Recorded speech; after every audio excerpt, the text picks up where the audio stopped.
Então imagina o seguinte, imagina que eu tenho aqui nesse gráfico, no eixo vertical, a quantidade de produto que a empresa consegue produzir. E aqui o tanto de insumos que ela utiliza. Imagina que eu tivesse só um insumo, né, para facilitar a nossa vida. Então aqui a quantidade de trabalhadores e aqui o quanto que ela consegue produzir. Tá? Então aqui eu tenho uma série de empresas. Aqui no caso eu tenho 7 empresas. Cada pontinho desse representa uma empresa. Então ela tem uma quantidade de insumo e uma quantidade de produto. A gente quer saber como é que eu faço para medir a eficiência usando esse gráfico. Basicamente a gente sabe o seguinte, que quanto mais eficiente a empresa for, menos insumo ela vai usar e mais produto ela vai fazer. Então quer dizer que eu estou sempre caminhando nessa direção aqui. Ó. Quanto menos insumo eu gasto e quanto mais produto eu produzo, mais eficiente eu sou.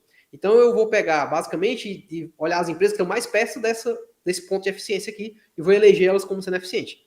A partir disso eu posso desenhar uma envoltória, que a gente chama, né, uma linha aqui, que vai ser a nossa fronteira de eficiência. Então essa fronteira de eficiência ela vai me dizer o seguinte, qual a possibilidade de produção mais perto possível da eficiência.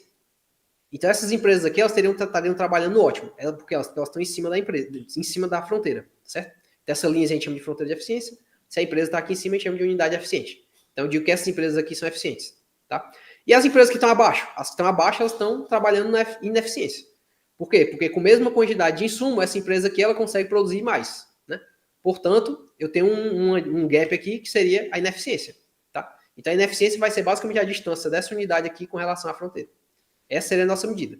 A gente padroniza aqui, quem está em cima da fronteira tem 1, né, a eficiência é 1, e as outras unidades que estão abaixo da fronteira, elas têm alguma coisa que varia entre 0 e 1, tá certo? Então, quanto mais perto de 1, mais eficiente. Quanto mais perto de 0, menos eficiente seria a unidade. Então, isso aqui seria uma maneira de você entender, assim, esquematicamente, né, o que o DEA faz.